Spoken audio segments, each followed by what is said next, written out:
Assalamualaikum warahmatullahi wabarakatuh. Pamirsa sabekrebar YouTube Mang Cecep Gorobacep anu satia satuhu manco di mana wae ayana. Dina dangat ayana urang neraskeun hanca dongeng Sirod Jelema Gaib bagian ke-28. Ieu yasana Bapak Ka Sukarna. Satu acan dipedari ya dongengna sakumaha biasa ngahaturkeun rebu nuhun laksa ketika bingahan ka anu tos satia satuhu manco ngomen ngalaik kana ieu dongeng-dongeng Mang Cecep Gorobacep. Mudah-mudahan eta kasayan dibales ku Gusti Anu Maha Suci. Amin ya Allah ya robbal alamin.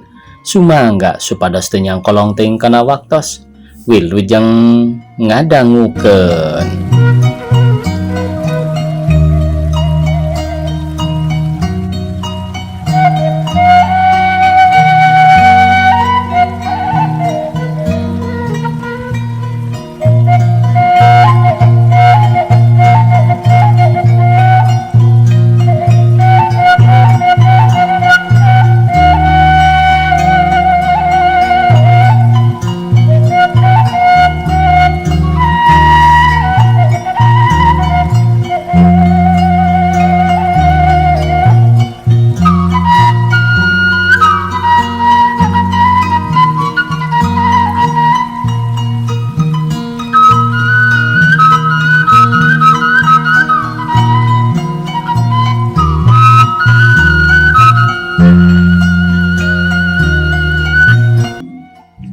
Cek pikiran kuring mah aya kewen nu mata ku kuring teu diuli kawedukan teh lain teh hayang ngan teu perlu keur kuring mah jawab Sirod bari netep ka si kewen anu harita geus mimiti ngahulang deui pedah ngadenge Sirod mah teu perlu wedog.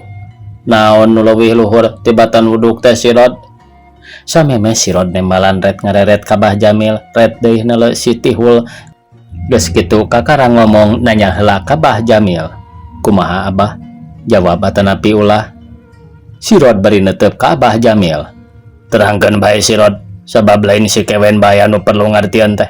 Abah oge hayang nyaho euy, naon anu leuwih luhur tibatan meduk teh.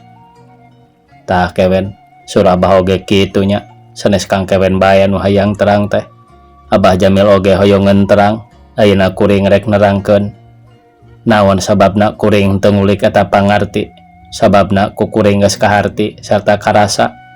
Kahiji cek katerangan jelema mah taya nu gagah kang kewen, sabab anu gagah mah angin Allah, malah anu kagunganana gagah. Kulantaran jelema taya nu gagah atuh mubadir bae lamun urang ngulik kawedukan teh. Sabab lamun urang weduk tandana urang geus ngarep-ngarep diadu. Jadi geus ngulik diadu samemeh guguru weduk teh. Tah lantaran geus ngulik diaduna anu ngajadikeun kuring teu daek ngulik teh kang kewen, sabab kuring mah embung pasea komo deui jeung tarungna mah. Tapi lamun urang ngarasa geus henteu teu ku pakarang, tangtu datang kasombonganana, tangtu aya ujub ria jeung takaburna. Tah lamun geus kitu deukeut pisan mamalana. Lantaran dina tarung mah tandana perebut umur. Sahanu bodo, sahanu pinter, sahanu kuat, sahanu lemah. Sedang taya anu unggul angin Allah anu kawasa. Kuat aya nu leuwih nguatan, lemah aya nu ngalemahan deui. Jadi anu penting mah lain wedukna tapi teu keuna ku pakarangna. Tah teu keuna ku pakarangna kang kewen anu ku kuring diulik teh. Sabab beduk mah sanajan teu teurak oge masih keuna ku pakarang jadi karasa keneh. Tapi lamun teu keuna ku pakarang mah moal karasa. Tah ilmu teu keuna ku pakarang anu ku kuring diulik. Sabab yakin teu keuna ku pakarang leuwih luhur tibatan teu teurak kulit. Ngartos kang kewen? Cek si kewen bari unggut-unggutan siga nu panujuan. Abah Jamil seuri menengah haha ningali si kewen unggut-unggutan teh. Kumaha ilmuna Sirod supaya teu keuna ku pakarang teh? Si kewen panasaran hayang nyaho jucungna katerangana Sirod. Entenging bangga kang kewen, entengna babari ngapalkeunana, banggana hese dina ngalampahkeunana. Kumaha kitu? Si kewen nanya daripada ngomong nak Sirod eureun heula. lamun urang hayang ulah kena ku pakarang yakin ulah boga musuh. Lamun urang hayang ulah boga musuh, urang kudu ngalampahkeun parentahna Gusti Allah nu Maha Suci. Kudu nyaah kasasama silih tulung tinulungan alus tata hade basa, ulah linyok, ulah bohong, ulah jahil kaniaya, cindak nama ulah ngalanggar parentah Allah, ulah ngalanggar anu dilarang ku nagara jeung dilarang ku agama, jeung papada manusia kudu silih salametkeun, sarta kudu amal ibadah Kang Kewen.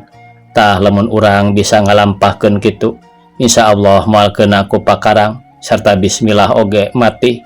Jawab si Rod bari ngaleret ka Abah Jamil. Abah Jamil seuri deui maneh ngalenggak sarta ret ngareret ka si Kewen anu kerung. Cakakak seuri deui lalenggakan malah bakat ning kumindang seuri gondokna oge siga nu hirup. Teu lila pok Abah Jamil neruskeun omongan si Rod. Tah gitu Kewen, kaharti kuy laing euy.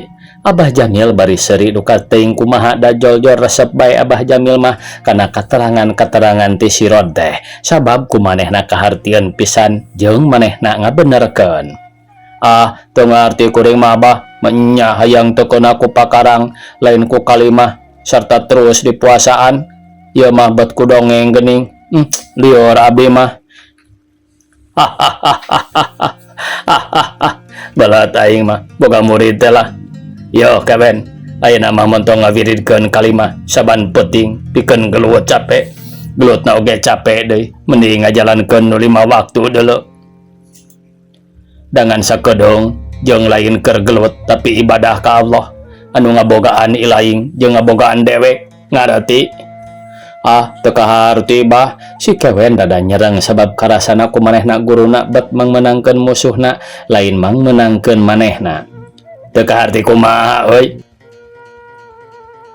Nya teu ngarti abi mah Abah. Naon atuh maksudna ari bareto Abah ka abdi merejang jawokan titah diapalkeun sarta dipuasaan apan suruh Abah teh pikeun kitu-kitu cenah. Ari ayeuna bet ngaluskeun paham batur. Nah goreng puhitan urang teh. Kewen lain goreng euy tapi alus jeung bener deui anu dibikeun ku Abah ka maneh teh. Jawab Abah Jamil bari jekeh manehna kabesekan bakat tingku mindeng seuri. Nah atuh Abah ari nu urang bener mah make ngabenerkeun batur. Si Kewen mani nyengir bakat kulieur meureun karasana ku manehna mah katerangan Abah Jamil teh asa pabeulit. Si Rod cing pangterangkeun euy ku ilaing ka si Kewen teu ngartieun meureun manehna mah. Abah Jamil bari ret deui ngareret ka si Rod nu harita gawena mesem. Kang Kewen, ceuk si Rod bari imut ngagelenyo sarta pok neruskeun omonganana. Kateranganana Abah Jamil eta teh henteu sulaya kacida pisan benerna, tapi urang masing ingat di dunya perebut bener. Padahal mun dipaluruh aya bener aya salah, sabab ku urang kacipta aya alam papasangan jeroning di alam dunya, aya beurang aya peuting, aya nanjak aya mudun, nya kitu aya salahna sarta jeung aya benerna. Tah salah sareng bener teh tetep lain boga urang. Nu matak sing ati-ati, urang tong perebut bener, tapi urang kudu tunduk nurut keterangan bener jeung nolak anu salahna, sabab yakin pikeun urang salah jeung bener geus nyaho jeung ku urang kalakonan. Lamun teu benernya salah, lamun teu salahnya bener. Jadi urang tong pasea merebutkeun bener wungkul da eta mah gaduh Allah. Ngan urang teh kudu tumut kana parentahna Allah. Nu bener kudu lakukeun, nu salah kudu singkahan. Ngalakukeun bener kitu, ngalakukeun salah kitu. Apan urang oge ngarti mana anu hak diturut jeung nu mana kudu ditolak. Kabeh buahna keur urang, boh ngalakukeun nu bener, boh ngalakukeun nu salah. Tapi anu tadi teh cek rasa kuring mah kieu. Waktu bareto Abah Jamil ka Kang Kewen teh ngawuruh kudu apal jang jawokan, malah mah dipuasaan anu gunana keur kitu meureun geus diterangkeun. Tah dina waktu eta mah rarasaan Abah Jamil eta ilmu pangluhurna, sabab pikeun Abah Jamil can manggih deui anu sajen. Ngan sigana ayeuna mah Abah Jamil geus manggih deui katerangan ti sim kuring anu cek anggapanana ilmu sim kuring teh luhur saluhur nu anjeunna. Tah lantaran eta pisan ayeuna mah geus naek pangalaman Abah Jamil nu matak anjeunana ngabenerkeun kasim kuring. Omat deui, salah harti lamun ilmu kuring bener, ilmu Bah Jamil mah salah. Maksudna lain kadinya mungguh keterangan kuring. Ilmu Bah Jamil ge bener ngan upama disimpulkeun Abah Jamil kelas 1 ari kuring kelas 2, nu matak ti kelas 1 naikna ka kelas 2, nya kitu deui engke ge ti kelas 2 teh naik diuk dina kelas 3 jeung saterusna. Tah ayeuna mah Kang Kewen meujeulna akang teh naik jadi murid kelas 2, tapi lain murid kuring ngan ngulik pangarti bae anu satingkat jeung kuring. Malah mah saha nu nyaho engke bisa leuwih deui. Nu matak omat Kang Kewen, urang ulah iman guru tapi kudu iman ilmu. Nu dimaksud iman ilmu ulah nurut ka Bah Jamil, tapi akang kudu nurut kana papatah Bah Jamil anu kaharti ku akal ngandung maksud anu bener. Malah terus terang bae sanajan diri kuring ge ayeuna teh masih terus rek ngulik ilmu panemu anu teu acan kakoreh bebekeleun hirup kuring di dunya sareng di akhirat. Sabab siga-sigana mah batan ilmu anu susud kalah umur anu beak. Nu matak omat Kang Kewen buru-buru arih tiar bisi kaburu paeh. Kumaha ayeuna Kang Kewen kahartos ceuk sirod bari neuteup ka si Kewen. Moal waka nurut kuring mah sirod dongeng-dongeng ngadongeng eta mah ih najis, lain tukang dongeng di dieu mah. Ceuk si Kewen jaman dua kalah lieur tibatan ngaretieun mah. Lamun ilaing lieur tandana moal lulus ujian Kewen. Abah Jamil seuridi maninya kakak. Sabodo teuing jeung kudu ngadengekeun dongeng kitu mah matak bosen Bah Jamil. Embung kuring mah tibatan jeung kudu ngagugu keterangan sirod kitu mah. Matak nundutan pendek mah mending mauk suuk ngarah gorejag. Jawab si Kewen man hiji jabris. Na gorejag kumaha ari mauk suuk? Abah Jamil nyerang bakat ku ambekan neuleuh anak muridna badagong. Memeh prak culang cileung rek mauk mah lain gorejag eta teh. Lamun kapanggih kuno bogana kesit ngebecir notok-notokkeun maneh lain gorejag deui. Coba ibadah. Kesel ceuk si Kewen bari jabe. Kumaha sia Kewen lamun kabari kuno boga suuk heg ditenggol. Apana aya ilmuna henteu keun aku panenggol? Jawab si Kewen keras. Hayang teu keun aku panenggol mah teu meunang maok, teu meunang ngaruksak barang batur. Ari ilaing rek maoknya dikieu tak ku aing. Ceuk Abah Jamil bari kaplok si Kewen dicabok. Aduh, ampun Abah, ampun. Si Kewen ngagorowok da mani ranyai atuh dicabok ku Abah Jamil teh dedeleuan kararoneng. Ayo sia, hayang meca ka guru merenya. Teu nurut kana keterangan guru anu bener mah. Aing deuleu geus ngarasa salah ngadenge keterangan sirod teh. Nah ari sia badagong kurang ajar. Lain murid aing sia teh. Ayo menta coba urang gelut jeung aing. Keun aing teu bisa lempang oge moal keok deuleu. 7 hulu pantara sia mah ku aing disakalikeun. Abah Jamil nafsu. Aduh, ampun Abah, ampun, ampun. Si Kewen bari nyembah. Aingnya kasia ngarti. Lamun aing ngabenerkeun ka sirod, sia kabeh kudu ngabenerkeun. Kajaba lamun sia rek nyingkah ti dieu. Ayo nyingkah. Abah Jamil mani burial pun cerik ambakna teh. Ampun, ampun Abah. Aduh sirod, kuring rek ngagugu ka anjeun sirod. Si Kewen cuma limba bari malik nyang hareup deui ka sirod. Jep sajongjongan jarempling teh aya nu nyararita meureun pada ngabagegel itu ieu sararukan. Itu ia sararungkan sabab tetel Abah Jamil ambakna luar biasa lantaran si Kewen kekeh teu ngagugu ka manehna jeung teu ngahargaan sirod. Sanajan harita ampun tapi Abah Jamil kekeh hatena teu daek lipur. Ari Siti Hul mah ngeluh bari mikir jero hate. Ningali Bah Jamil ambak manehna heraneun pisan ku tingkah polah guruna sabab ayeuna mah robah teu cara nu enggeus-enggeus sakumaha ambak oge can kadeuleu jeung nampiling. Tapi buktina ayeuna si Kewen mending ngagerung dicabok ku Abah Jamil nu matak manehna heran tara-tara ti sasare. Abah Jamil jadi galak tapi dina galakna teh bet nyabokan anak buah atuh Siti Hul teh ngeluk manehna teu ludeung cengkat. 5 jelema ngariung tapi siga nu baringung lantaran teu nyararita kawas entas parasea ku kitu teh mah pantas lantaran sikap Bah Jamil tara-tara ti sasari bet mangmenangkeun ka Sirod anu saingat manehna. Kakara harita pisan Abah Jamil make tunduk katambah dina tundukna katitih ku budak ngora nu matak si Kewen keheul hatena mani madanghal. Kewen, Abah Jamil bari netep deui ka si Kewen serta pok nuruskeun omonganana. Pok omongkeun ku si Laing. Naon sababna si Laing pangnolak katerangan Sirod anu bener teh euy? Margi nyaah ka Abah lantaran Abah teh guru abdi. Jawab si Kewen bari ngeluh kawas nu ajri. Nah si ganu ngewa ka Sirod. Margi Sirod geus ngagunasi ka Abah. Tapi ka teu bisa lempang jeung ngagunasi ka Kajang Kamin. Tapi kadahar oge kudu dihuapan. Tah eta kuring mah nang teli bae. Jawab si Kewen teu eleum-eleum ari si Tihul mah teu lemek teu nyarek gawena teh ngaharuk bae.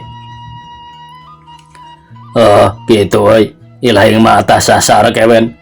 Sok jol-jol ngewa ka jelema teh teu puguh alang ujurna tara make pikiran anu panjang henteu leuleus jejer liat tali.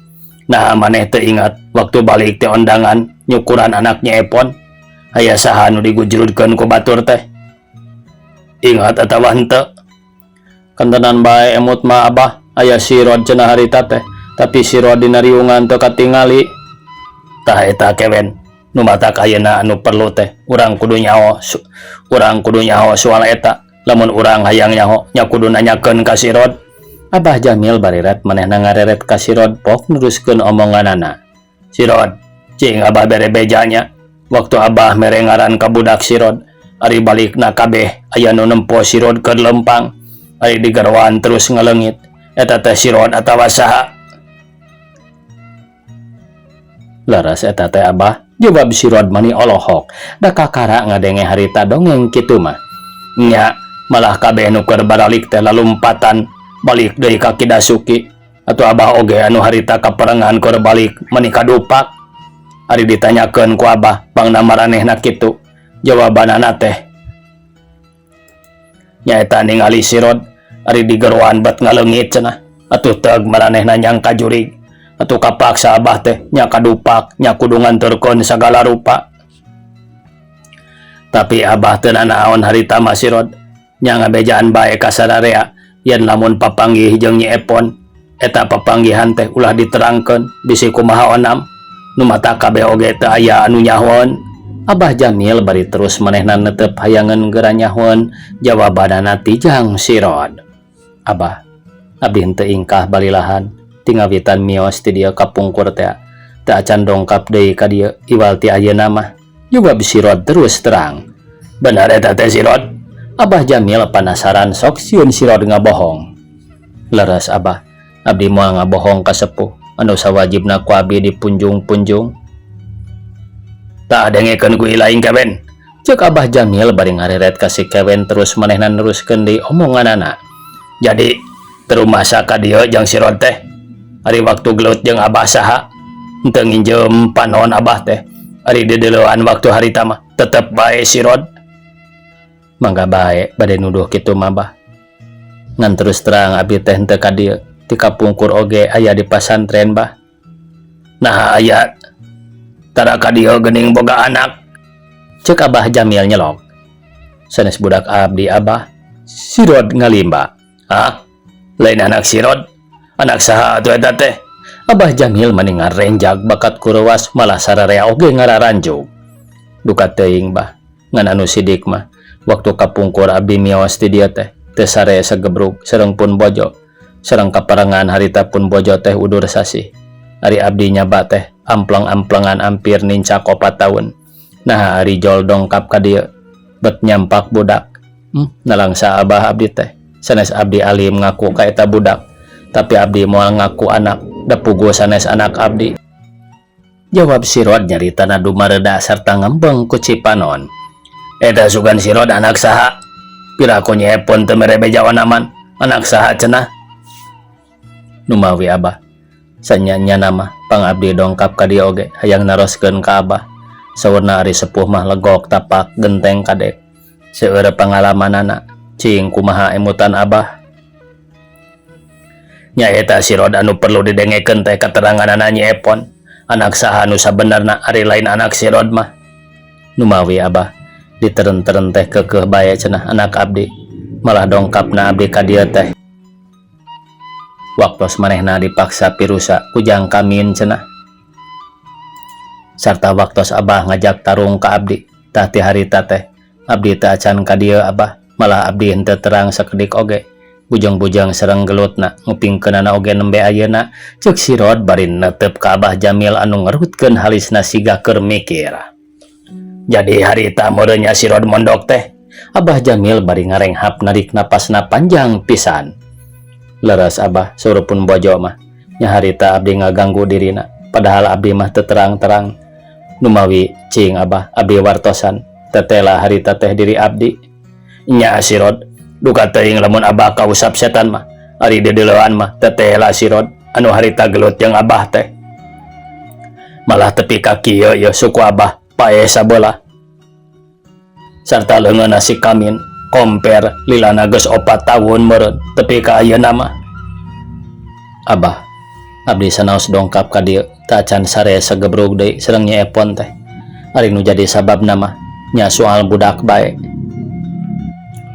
Tah ku jalaran kitu abdi ayeuna nyuhunkeun bantuanana ti Abah. Sangkan tiasa masihan katerangan ka abdi saha saleresna anu mondokan Nyi Epon.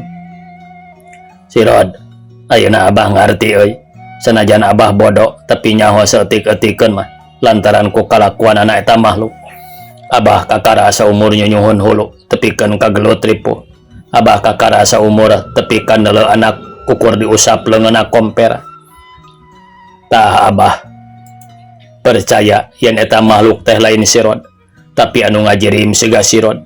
Percaya atawa henteu Sirod? Percanten Abah, jawab Sirod ngaharup. Tah ayeuna kieu, lamun Sirod percaya, artina Sirod geus manggih katerangan yen di antara urang teh aya deui makhluk anu ngajirim latip, anu kadang-kadang bisa mancala putra mancala putri. Upama bae hiji makhluk anu sok diserebut jin, tangtu Sirod percayanya kana ayana jin, sabab dina keterangan oge aya geuning.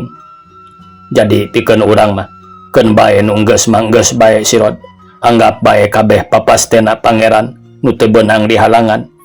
Malah sanyana mah henteu leso ti Abah sorangan anu jadi salah sahiji sababna. Kulantaran kitu, hampura Abah teh Sirod geus mindeng arek ngabinasa Sirod.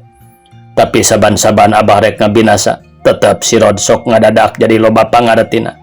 Nah eta teh pangarti Sirod menang diajar atawa kumaha. Cing Sirod Abah bejaan, keun mudah-mudahan bae Abah bisa mere pamandangan. Lamun nyaho anu sabener-bener nama. Abah, abdi ngahampura kana sagala kalepatan Abah sareng palaputra Abah. Upami teh mah aya kalepatanana. Nya kitu deui abdi oge nyuhunkeun dihapunten Abah. Bilih aya kalepatan deui, malum abdi mah manusa gudangna kaluluputan, jawab Sirod bari manggut nandakeun ngahampura ka Abah Jamil jeung nu sajana. Dihampura Sirod ku Abah teh. Ari nu ngajadikeun Sirod dadak-dadakan gagah kumaha? Upami abdi sesah, kapaksa abdi teh sok nyebut ngaran sorangan 3 kali Abah. Tina bakat ningku bingung, teu aya puntanganeun. Nya abdi teh gogoakan jeroning hate nyebut ngaran 3 kali. Aneh Abah, aneh pisan. Saban-saban abdi nyebut ngaran 3 kali, sok aya nu mantuan kana kasusah abdi. Tapi abdi henteu terang saha anu sok mantuan ka abdi teh. Tah sanggeus sagala rupa beres roes, terus abdi teh ngajugjug salah sahiji pasantren anu atos kakoncara. Abdi didinya diajar ilmu penemu Abah. Nya didinya sakedik-kedikeun abdi gaduh pangarti teh. Serta tidinya kadang-kadang abdi dipasihan pituduh anu bener. Janten kumaha pandangan Abah? Oh, tetehla Sirod, lamun kitu mah ku Abah geus kaharti euy. Nu dititah kadang-kadang sok menta buruhan, sarta anu hidang nulungan kadang-kadang sok aya pandanganana, sok aya kahayangna. Tah ieu mah moal salah Sirod, budak ayeuna teh anakna Sirod, tapi lain Sirod ujang. Ieu mah Sirod deui anu bisa ngomperkeun suku Abah, anu bisa ngomperkeun neungeun Jang Kamin. ngan hanjakal teh seetik baiknya nya nulungan nya cilimit pamajikan batur di pondokan tah eta teh hiji kasalahan cek urang mah tapi keun bae entong dipake hate sirod sabab eta teh geus ngajadikeun bukti keun anggap itung-itung dongeng kajadian baeknya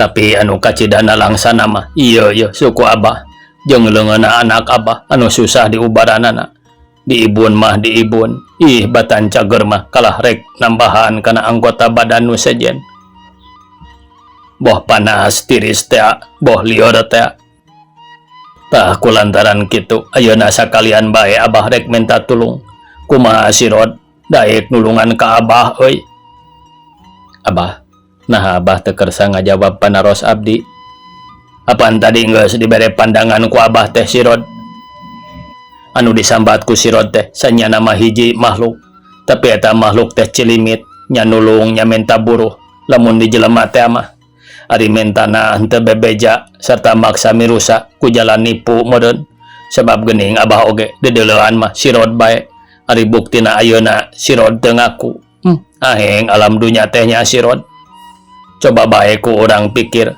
bari ningalikeun sakuriling bungking alam dunya sareng sakabeh eusina kumaha nyanyeuna tetela urang mah laib sirod bet berorah nyeuna ngilikanana oge moal apal satutup umur geura pikir ku sirod sabaraha lobana bentang sabaraha rupa lobana tangkal kai tah didinya oge geus kaharti laibna urang nu matak bener sirod anu diterangkeun tadi ka si kewen teh bener pisan jadi urang kudu amal ibadah amal jeung papada manusia atuh ibadah kanu kagungan bumi jeung langit kalawan eusina kabeh nyaeta ka Gusti Allah eta teh anu kadeuleu ku panon lahir urang nya sirod kumaha anu teu kadeuleu ku urang tapi aya aduh beuki matak buta kana pikiran teh sirod nu matak si kewen mah tibatan ngadengekeun dongeng nu kitu kajian mauk suuk geuning anu gampang bae sigana teh geus teu ngagugu ka abah mah padahal abah oge geus bisa nyieun melengkung kawas langit mah nya naon abah si kewen nanya deui hatena ngarasa bangga sabab guruna bisa nyieun melengkung cara langit nyieun hayakan euy paragi ngalalau jawab abah Jamil ngabodor meureun buktina ger sararea sareuri malah Siti Hulmah mani nyekikik seurina teh abah mah kalah heuroy jawab si kewen rada teu ngeunah dewek mah maraban si laing bae euy sabab dongeng dewek jeung sirod mah dongeng kolot anu ingat pibekeleun hirup di dunya jeung di akhirat lain cara laku lampah urang nu geus kaliwat teu beda ti sato bae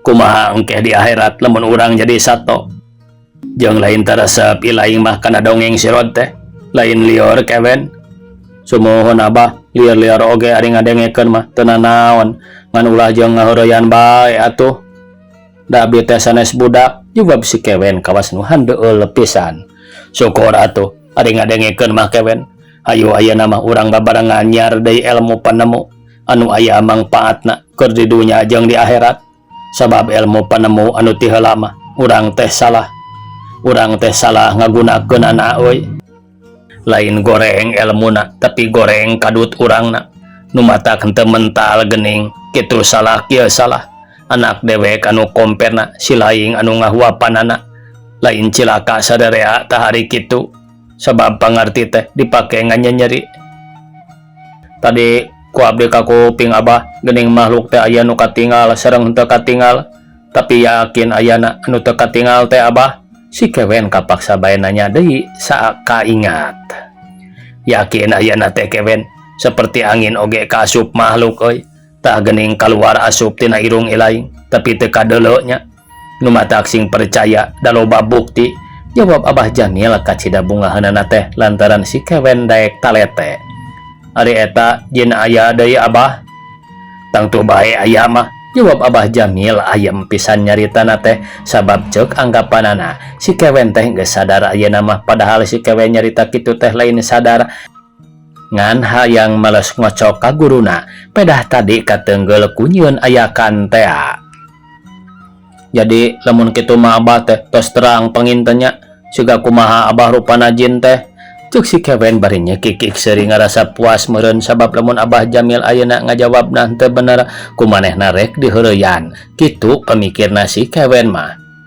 Hayang nyaho rupana si lain teh Kevin? Jawab Abah Jamil anu geus sadar rek diheureyan ku muridna nu mantang ulah ka guruna. Sumuhun Abah, siga saha atuh? Siga si laing euy rupana jin teh. Jawab Abah Jamil bari cakakak seuri malah si Tihul oge jeung serikeun ka si Kewen anu nyeklan sirah disebut kitu teh. Rupa jin siga abdi. Ulah ngeureoyan Abah, piraku abdi siga jin. Si Kewen bari camerut teu ngeunaheun atuh jep manehna jempe deui. Si Rod, sanggup ujang ngubaran suku Abah? Urang cobian bae Abah, engke bada janari. Abah kedah tos sumping aya di pancuran. Abdi tangtos nyamperkeun ka dinya. Mudah-mudahan bae kahoyong Abah dikabul ku Gusti Nu Maha Suci. Jawab si Rod bari terus amitan rek balik ku Bah Jamil di idinan. Waktosna kabujang sae pamirsa. Sakitu anu tiasa kapihatur. Wassalamualaikum warahmatullahi wabarakatuh.